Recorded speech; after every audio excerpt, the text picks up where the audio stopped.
आप देख रहे हैं आजाद बोल इंडिया का हेडलाइन शो। आज है 10 जनवरी 2025।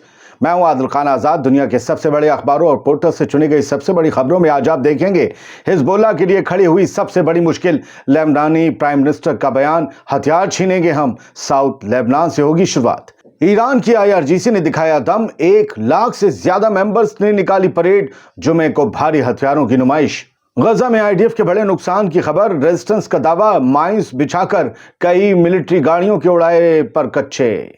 गजा में इजरायली हमलों से हुआ बड़ा नुकसान, गजा पर आई 12,000 औरतों की रिपोर्ट ने हिला दिया। अमेरिका के लॉस एंजलिस में लगी आग में 10,000 इमारतें राख, मरने वालों की बड़ी तादाद। और यूक्रेन ने किया रूस का बड़ा नुकसान, उधर चाइना ने खोला खजाना, जिनपिंग अब अफ्रीका पर मेहरबान। दुनिया की बड़ी खबरों की शुरुआत करते हैं लेबनान से, जहां अपनी ही हुकूमत हिजबुल्लाह से उसकी ताकत छीनने के लिए आगे बढ़ चुकी है। लेबनान के प्राइम मिनिस्टर और नए प्रेसिडेंट शायद हिजबुल्लाह के हथियार छीनकर उसे निहत्था बनाने के प्लान पर काम शुरू कर चुके हैं। लेबनान के केयरटेकर प्राइम मिनिस्टर आपको समझ आता है ना, काम चलाऊ हैं, अभी उनकी जगह आया ही नहीं कोई परमानेंट। खैर, केयरटेकर प्राइम मिनिस्टर नजीब मिकाती ने आज जुमे को कहा कि लेबनानी हुकूमत हिजबुल्लाह के गढ़ साउथ लेबनान में, खास तौर पर साउथ लितानी इलाके में डिसआर्मिंग का अमल शुरू करेगी, यानी कि वहां लोगों से हथियार जब्त करेगी ताकि हुकूमत अपनी मौजूदगी पूरे मुल्क में दर्ज करवा सके और बता सके सिर्फ हम ही हुकूमत हैं। यानी ये सीधे सीधे मैसेज है, हिजबुल्लाह नाम की कोई पैरेलल पावर अब लेबनान में अपना सिक्का नहीं चला सकेगी। अगर उन्हें पावर दिखानी है तो सियासत के जरिए लेबनान की पार्लियामेंट में आए। प्राइम मिनिस्टर नजीब मिकाती ने आज जुमे को अपने बयान में क्या कहा, सुन लीजिए। उन्होंने कहा कि हम एक नए दौर में हैं और इस नए दौर को हम साउथ लेबनान और खास तौर पर साउथ लितानी से शुरू करेंगे। वहां एक लितानी रिवर है। वो कहते हैं ताकि हथियार निकाले जा सकें। हम शुरुआत इसलिए करेंगे ताकि हथियार निकाले जा सकें साउथ में, और सरकार अपनी मौजूदगी लेबनान के सभी इलाकों में दिखा सके। मिकाती का यह बयान लेबनीज आर्म फोर्सेस के चीफ जोसेफ ऑन के जुमेरात को प्रेसिडेंट चुने जाने के बाद दिया गया है, एक दिन बाद। 2 साल बाद लेबनान को नया प्रेसिडेंट मिला है दोस्तों। ये देर हिजबुल्लाह की पॉलिटिकल ब्लॉक की वजह से लग रही थी। 10 बार वोटिंग हुई, कोई फैसला नहीं निकला। लिहाजा अमेरिका के असर में रहने वाले अब तमाम लोग, तमाम सियासतदान लेबनान के इजराइल की नाक में दम करने वाले हिजबुल्लाह को कमजोर करना चाहते हैं ताकि इजराइल पूरे लेबनान पर हमला ना करे। लेबनान में फिलहाल जो कुछ भी हो रहा है वो इजराइल के लिए ही अच्छा है। जोसेफ ऑन ने भी कल प्रेसिडेंट चुने जाने के बाद दी गई अपनी स्पीच में ये वादा किया था कि हुकूमत हथियार रखने का इख्तियार सिर्फ अपने पास रखेगी, जो कि हिजबुल्लाह के वसी आर्सेनल का हवाला दे रहा था। यानी ये बता रहा था कि हुकूमत है, उसकी आर्मी है, हथियार रखने का इख्तियार सिर्फ उसे है। भारी भरकम रॉकेट, मिसाइल, ये सब कोई एक ऑर्गेनाइजेशन नहीं रख सकती। इशारा हिजबुल्लाह की तरफ था। 27 नवंबर को इजराइल और हिजबुल्लाह ने एक US ब्रोकर्ड 7 दिन का सीजफायर का मुआहिदा साइन किया था। मुआहिदे के तहत हिजबुल्लाह के फाइटर्स को साउथ लेबनान में अपनी पोजीशंस छोड़नी होंगी और लितानी रिवर के नॉर्थ की तरफ जाना होगा, जो इजराइल के बॉर्डर से तकरीबन 20 मील यानी 30 किलोमीटर के फासले पर है। और इसके साथ साथ इजरायली फौज को साउथ से मुकम्मल तौर पर वापस जाना होगा। लेकिन हिजबुल्लाह को डिसआर्म कर देना इजराइल को हमेशा के लिए महफूज कर देगा। हिजबुल्लाह की ताकत उसके हथियार हैं। क्या हिजबुल्लाह अपनी ताकत का सरेंडर करने के लिए इतनी आसानी से मान जाएगा? देखते हैं। बात ईरान की IRGC की, जिसने दम दिखाया है आज। IRGC की एक ब्रांच है बासिज फोर्स। इसके 1 लाख से ज्यादा मेंबर्स आज तेहरान की सड़कों पर उतरे, परेड की, अपनी तैयारी को दिखाया और तमाम तरह के खतरात का सामना करने और रिलीफ और रेस्क्यू ऑपरेशंस में हिस्सा लेने के लिए अपने आप को तैयार बताया। भारी भरकम हथियारों की नुमाइश चल रही है। 1,10,000 बासिज मेंबर्स ने 10 जनवरी के दिन जुमे को IRGC यानी ईरानियन रेवोल्यूशन गार्ड्स कॉर्प्स के जरिए ऑर्गेनाइज की गई एक बड़ी परेड में हिस्सा लिया।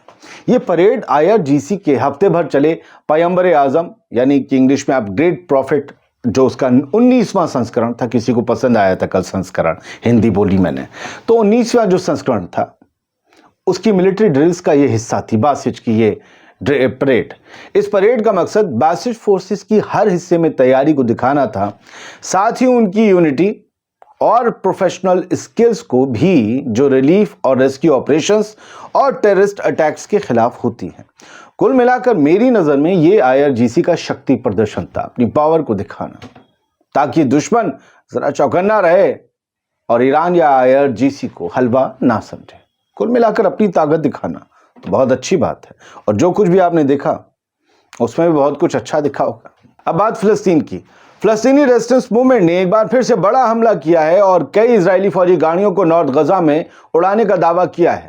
خبر یہ ہے کہ القدس بریگیڈ، جو کہ فلسطینی اسلامک جہاد موومنٹ کا فوجی ونگ ہے، اس نے غزہ کی شمالی حصے میں اسرائیل کی فورسز پر حملہ کیا۔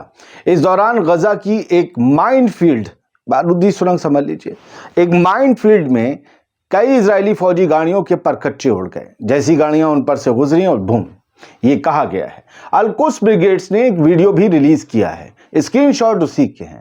اس میں اس کے اسرائیلی فوجی گاڑیوں کے راستے میں anti tank بامبز Jabalia refugee camp کے علاقے میں اس کے فائٹرز لگا رہے تھے، یہ دکھایا گیا۔ ویڈیو میں وہ لمحہ بھی کیپچر ہوا ہے جب اسرائیلی گاڑیاں جو مائن فیلڈ کی طرف آ رہی تھیں وہ بام سے پھٹ گئیں۔ اس فوٹیج میں ڈیٹونیشن کا لمحہ بھی قید کیا گیا ہے، جس میں ایک گاڑی کو کافی زیادہ نقصان پہنچتا ہوا دکھایا گیا ہے، اور یہ دکھایا گیا ہے کہ پھٹنے کے بعد اس میں آگ لگ جاتی ہے۔ ظاہر ہے اس حملے میں اسرائیل کے فوجیوں کی ہو سکتا ہے جان بھی گئی ہوگی۔ ممکن ہے کہ IDF اس کا اعلان اگلے 1 سے 2 دن میں کر سکتی ہے۔ اب جلدی کچھ خبریں یہاں سے جو یہ بتاتی ہیں کہ اسرائیل کی فورسز لگاتار ویسٹ بینک میں بھی اپنے حملے بڑھا رہی ہے اور غزہ میں انہوں نے اپنے حملے تیز کر دیے ہیں۔ الجزیرہ نے لکھا ہے کہ بامبنگ تیز ہو رہی ہے، غزہ میں زیادہ لوگ مارے جا رہے ہیں، اسرائیل کو فرق نہیں پڑ رہا ہے کہ سیز فائر کی بات چل رہی ہے۔ اگر آپ دیکھیں ٹائمز آف غزہ، آپ یقین کر سکتے ہیں ان کا گولڈن ٹک ہے، وہاں کا بڑا اخبار ہے۔ ٹائمز آف غزہ نے صرف ایک انفو دیا ہے، جس پر میں پوری خبر شاید بعد میں کروں گا کیونکہ انہوں نے بھی نہیں لکھا ہے۔ انہوں نے ایک انفو دیا ہے کہ 12,000 فلسطینی عورتیں اپنے میاں کو گوا چکی ہیں، اپنے ہسبینڈ کو گوا چکی ہیں جب سے اسرائیل کے حملے شروع ہوئے ہیں۔ یعنی 12,000 فلسطینی بہنیں مائیں بیوہ ہو گئی ہیں، ودوا ہو گئی ہیں جب سے اسرائیل کے حملے شروع ہوئے ہیں۔ یعنی ان کے خاوند مار دیے گئے، اور 16 سے 17,000 تو خود مار دی گئی عورتیں ہیں۔ اب ان کی زندگی ان 12,000 کی کیسے کٹے گی، کچھ کوئی جانتا نہیں ہے۔ 462 دن ہو چکے ہیں غزہ پر حملہ شروع ہوئے، اور ماس ڈسٹرکشن غزہ میں جاری ہے۔ یہ بتایا جا رہا ہے گھروں کو اڑایا جا رہا ہے، ہر جگہ بارود لگا کر جو بھی گھر سلامت ہیں انہیں اڑایا جا رہا ہے، صرف اس ایک بات پر کہ یہاں حماس کے لوگ چھپے ہیں، یہاں حماس کے لوگ مشن چلا رہے ہیں، یہاں حماس کے لوگوں نے ہمارے اوپر حملہ کیا، یہ ساری باتیں کہی جا رہی ہیں۔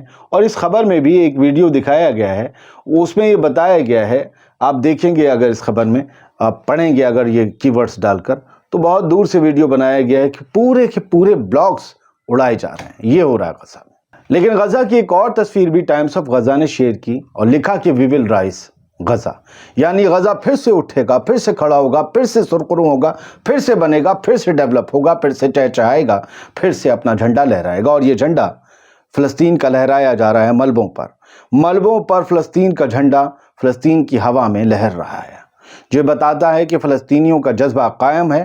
آپ دیکھ رہے ہیں تصویر، اس ایک باپ جس بلڈنگ پر حملہ ہوا ہے اس پر ایک فلسطینی باپ کی تصویر بھی بنی ہے، کسی پینٹر نے، کوئی کلاکار ہوگا وہاں ابھاری ہے انہوں نے اس دیوار پر، ان کی ہاتھ میں ان کے مرے ہوئے بچے کی جیسے لاش ہو کفن میں لپٹی ہوئی، وہ ہے۔ یہ فلسطین کے لوگوں کا مقدر ہے، یہی آج کی ان کی تصویر ہے۔ لیکن امید کیا ہے؟ وہ لہراتا ہوا جھنڈا ایک آزاد فلسطین کا، جس پہ نہ کوئی ظلم ہوگا نہ کوئی قبضہ ہوگا۔ یہ امید ہے، یہی امید فلسطینیوں کو زندہ رکھ رہی ہے۔ جو بائیڈن، جو امریکہ کے اب کچھ دنوں کے صدر باقی ہیں، یوں سمجھ لیجیے آج 10 ہو گئی، 10 دن اور موج کاٹیں گے یا 9 دن، اس کے بعد وہ صدر نہیں رہیں گے۔ جو بائیڈن نے کہا ہے کہ بہت اچھی پروگریس چل رہی ہے ہوسٹیج ٹاکس کو لے کر، جو بات چیت ہے، نیگوسیشنز ہو رہے ہیں، جو ڈیل ہو رہی ہے ہوسٹیج کی ادلا بدلی یا قیدیوں کی ادلا بدلی کو لے کر حماس اور اسرائیل کے لوگوں کے لیے کی جا رہی ہے جو ڈیل، وہ اس میں تو پروگریس ہے، لیکن حماس جو ہے وہ پنگا اڑا رہا ہے، اس لیے پھنس گیا ہے معاملہ۔ جو بائیڈن کے اکارڈنگ حماس نے اس ڈیل کو اٹکا رکھا ہے जबकि कई मुकाम पर यह पाया गया कि नेतन्याहू ने हर बार डील के करीब पहुंचते ही एक नई ऐसी शर्त, एक ऐसा शोशा छोड़ दिया जिसके बाद डील मुकम्मल होना लगभग नामुमकिन हो गया। चलते हैं sir California, Los Angeles, America. यहाँ पर जो जंगल में आग लगी है वो शहरों की तरफ बढ़ रही है, बड़ा नुकसान कर चुकी है। और अभी जो एक्यूवेदर ने अंदाज़ा लगाया है, पहले तो आप ये तस्वीर देख लीजिए। चढ़ता हुआ सूरज है, वो बता रहा है कि तबाही के क्या मनाजिर हैं, लग रहा है जैसे गजा है। According to AccuWeather, current report ने दिया है कि 135 से 150 बिलियन डॉलर का नुकसान हुआ है। 135 से 150 बिलियन डॉलर का अमेरिका को नुकसान हुआ है इस आग से। वन्य संपदा जिसे हम कहते हैं, जो जंगलों का खजाना होता है वो जल गया। मतलब हजारों के हिसाब से घर जल गए, प्रॉपर्टीज तबाह हो गई। सबका खामियाजा, बीमा, इंश्योरेंस, ये सब पैसा जो आएगा है तो बिलियंस, 130 से 150 बिलियन डॉलर का नुकसान। एक और तस्वीर है जो वायरल हो गई, जो दिखा दूं। एक घर जल रहा है और अमेरिका का झंडा है, अमेरिका का झंडा है, वो झंडा देख रहा है इन घरों को जलते हुए। और ये है वो मंजर जो कोई भी देखे तो सबसे पहले लगेगा कोई अरब मुल्क है जिसे तबाह कर दिया गया है। लेकिन ये वीडियो जो एरियल शॉट है, ड्रोन शॉट है, कल इसका फोटो मैंने आपको दिखाया था, ये बताया गया है कि टोटल डिस्ट्रक्शन हो गया है लॉस एंजलिस में। आप देखते रहिए इस वीडियो को। और पूरे के पूरी ये कम्युनिटी तबाह हो गई है, राख में तब्दील हो गई है। इन लोगों के घर थे, आशियाने थे, ख्वाब थे, वैसे ही जैसे गजा में थे। वो भी तबाह हो गए, ये भी तबाह हो गए। वो भी आम लोगों के थे, ये भी आम लोगों के थे। वहां अमेरिका के दिए हुए बम इजराइल ने बरसाए, यहाँ अमेरिका पर कुदरत से आग बरसी। जंगल में आग लगी है, इसको लेकर ये भी बातें हैं कि इन इलाकों को जैसे खाली करवाना था, कोई शरारत की गई। बाकी जंगलों में तो आग लगती ही। जो भी हो, नुकसान तो है। कुछ लोग तो ये भी चर्चा कर रहे हैं कि बाइडेन ट्रंप के लिए बहुत मुश्किलें पैदा करके जाना चाहते हैं। मतलब सोशल मीडिया पर तो कोई भी कुछ भी बोलता है, लेकिन फैक्ट न्यूज़पेपर होते हैं, न्यूज़ एजेंसीज होती हैं, या अपना खुद का रिपोर्टर होता है। चौथा कोई फैक्ट नहीं होता, सोर्स नहीं होता, ध्यान रखिएगा। लॉस एंजलिस में जो आग लगी है उसमें 10,000 स्ट्रक्चर्स जलकर स्वाहा हो गए हैं, राख हो गए हैं। अल जजीरा की खबर बताती है कि अब तक मरने वालों की तादाद बढ़ गई है। कल तक 5 थी, अब 10 लोग मारे गए हैं, ऐसी खबर आ रही है। हम जल्दी आपको और एक और दो खबरें दे देते हैं कि ड्रोन अटैक हुए हैं मिलिट्री फैसिलिटीज़ पर रशिया में। लेनिनग्राद एक बड़ा शहर है और तारीखी शहर है, रोस्तोव है। इन जगह पर जो है रशिया के इन शहरों पर हमले हुए हैं। यूक्रेन ने ड्रोनबाजी की है बहुत तगड़ी और बड़ा नुकसान पहुंचाने का दावा किया है रूस को। ये कहा गया है कि रूसी एयर डिफेंस सिस्टम यूक्रेन के ड्रोन्स को जो है वो हिट नहीं कर पाए, इंटरसेप्ट नहीं कर पाए। तो ये कहते हैं, रूसी मिनिस्ट्री ने कहा कि 40 ड्रोन तो हमने इंटरसेप्ट कर लिए, लेकिन बाकी किसने पर जो है कितने ड्रोन्स ने हिट किया। और इन्होंने वीडियो, ये फोटो दिखाया, ये आग है, नीचे भी फोटो दिखाया। इनके ड्रोन से ज़बरदस्त तरीके से जो है वो नुकसान होता है। चाइना ने 136 मिलियन डॉलर की मिलिट्री एड अफ्रीका को देने का ऐलान। एड नहीं है सर, मिलिट्री एड, हथियार है सर, मिलिट्री एड अफ्रीका को 136। चाइना अफ्रीका में अपना रौला बढ़ा रहा है, रुआब जमा रहा है, अपना दायरा बढ़ा रहा है। लेकिन चाइना व्यापारी है, याद रखिएगा श्रीलंका का क्या हुआ था। चाइना जहां जाता है कुछ सोच कर जाता है। चाइना को आप ये मत समझिएगा कि वो किसी का मददगार है। चाइना को जब तक 8 पैसे का फायदा नहीं होता, 2 पैसे का किसी को नहीं देता वो उधार। तो चाइना जा रहा है, इसमें कई ममालिक शामिल हैं और ये बताया जा रहा है कि चाइना इन अफ्रीकन ममालिक में 6000 ट्रूप्स भी अपने जो है भेजेगा, 6000 फौजी, 1000 पुलिस ऑफिसर्स भी भेजेगा। नाइजीरिया में भी ये लोग जाएंगे और वगैरह कई कंट्रीज़ हैं, चैड वगैरह है और बहुत सी जगहें हैं जहाँ पर अब अफ्रीका में कॉन्गो है, चाड है, नामीबिया है। चाड को याद रखिएगा, फ्रांस के फौजियों को अभी यहीं से निकाला गया है कई दहाइयों के बाद। चाइना वहाँ जा रहा है, क्या बात है। शुक्रिया, सलामत रहिए, खुश रहिए। मजलूम चाहे किसी भी कम्युनिटी का हो, किसी भी फ़िरके का हो, उसके लिए दुआ कीजिए।